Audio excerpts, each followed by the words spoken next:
Assalamualaikum warahmatullahi wabarakatuh. Saya Wildanila dengan NIM 2414268. Di sini saya akan menjelaskan tentang pengenalan bank dan fungsinya dalam kehidupan ekonomi. Pasti tidak asing lagi bukan dengan istilah bank, bahkan dalam kehidupan sehari-hari kita begitu dekat dengan lembaga keuangan. Nah, pembahasan pertama, apa sih itu bank? Jadi, bank berasal dari bahasa Italia yaitu banca, yang artinya bangku. Pada zaman dahulu, bangku digunakan para bengkel untuk melakukan kegiatan operasional, melayani masyarakat atau nasabah. Kemudian istilah itu berkembang menjadi bank. Seiring berkembangnya zaman, bank sebagai lembaga keuangan yang bertugas menghimpun dana dari masyarakat dalam bentuk simpanan dan menyalurkannya kepada masyarakat dalam bentuk kredit atau bentuk-bentuk lainnya. Selanjutnya yaitu fungsi-fungsi bank. Fungsi-fungsi bank terbagi menjadi dua, yaitu fungsi umum dan fungsi khusus. Fungsi umum yaitu menerima berbagai bentuk simpanan dari masyarakat, memberi kredit, memberikan pelayanan dalam urusan pembayaran dan peredaran uang, serta meningkatkan taraf hidup masyarakat. Fungsi khusus ada tiga, yaitu agent of service, agent of development, agent of trade. Yang pertama itu agent of service, bahwa bank menawarkan berbagai layanan jasa keuangan. Yang kedua itu agent of development, yaitu kemampuan bank untuk mengajak masyarakat menggunakan jasa dengan melakukan investasi di bank. Yang ketiga, agent of trust, yang berarti bahwa bank memberikan kepercayaan kepada masyarakat. Jadi kita tidak perlu takut lagi untuk menabung di bank. Selanjutnya yaitu jenis-jenis bank. Jenis-jenis bank juga terbagi menjadi tiga, yaitu bank berdasarkan fungsinya, bank berdasarkan kepemilikan, dan bank berdasarkan bentuk usaha.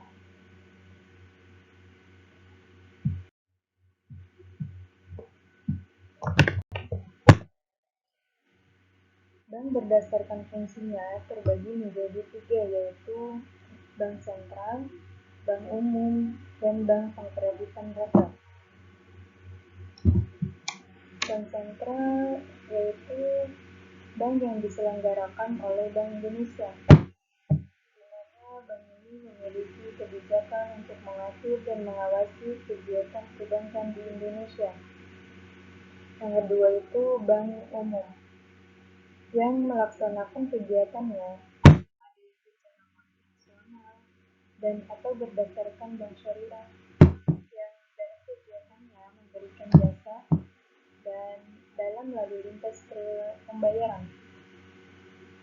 Yang ketiga itu bank pengkreditan dasar, yaitu bank yang ditujukan untuk menjalankan fungsi penyaluran dana kepada masyarakat. Selanjutnya itu bank berdasarkan kepemilikan, terbagi menjadi 4, yaitu bank milik pemerintah, bank milik swasta, bank asing, dan bank milik koperasi.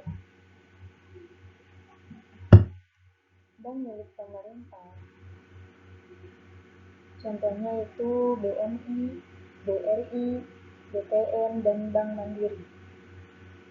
Bank milik swasta contohnya itu BCA, Bank Danamon, Bank Niaga, Bank Lipo, Bank Mega, dan Bank Muamalat. Bank asing contohnya yaitu American Express, Bank of Tokyo, dan Citibank. Yang keempat itu bank milik koperasi, contohnya yaitu Bukopin. Selanjutnya, berdasarkan bentuk badan usaha, terbagi menjadi 4. Yang pertama, koperasi. Kedua, perusahaan perorangan. Ketiga, perseroan terbatas. Keempat, firma. Selanjutnya yaitu produk dan jasa bank. Bank menyediakan berbagai produk dan jasa, antara lain terbagi menjadi 4, yaitu rekening tabungan, deposito, kredit, dan kartu kredit.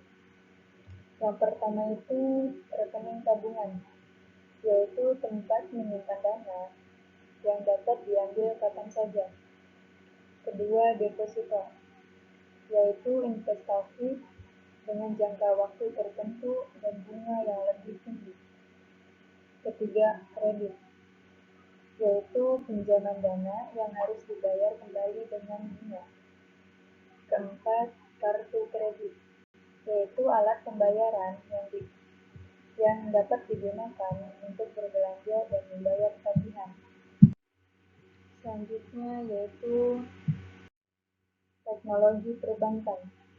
Teknologi perbankan telah berkembang pesat, antara lain terbagi menjadi 3, yaitu mobile banking, internet banking, dan blockchain.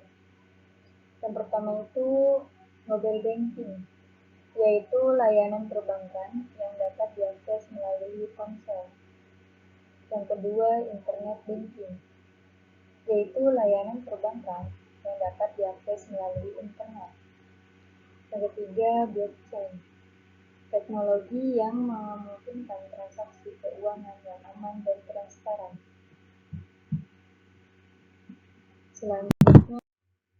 Selanjutnya yaitu cara kerja bank.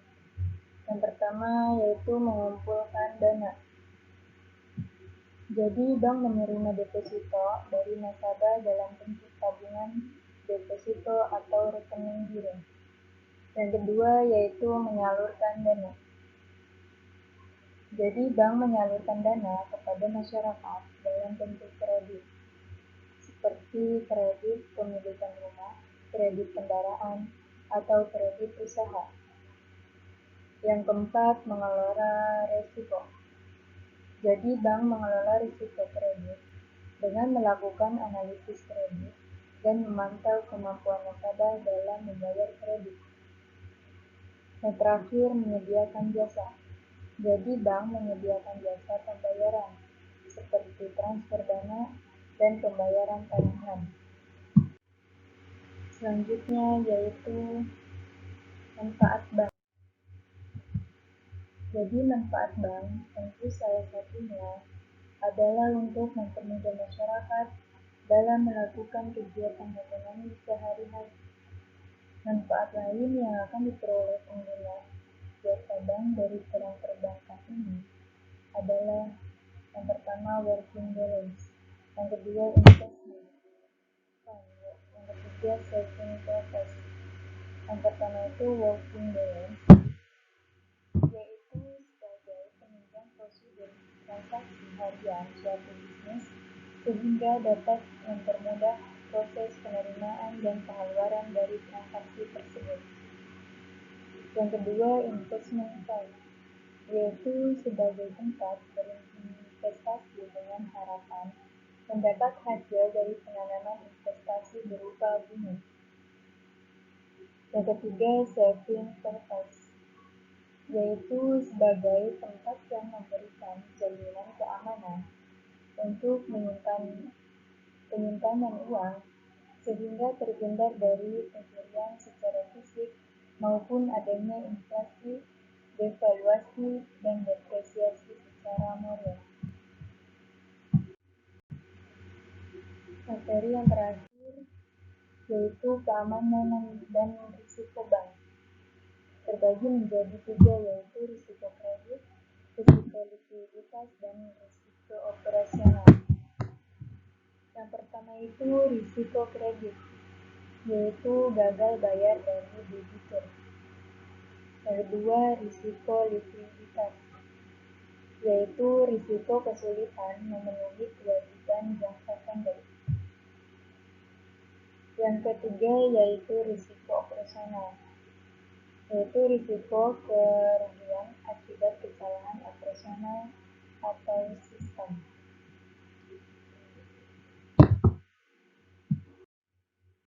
Cukup sekian dari presentasi yang saya sampaikan. Wassalamualaikum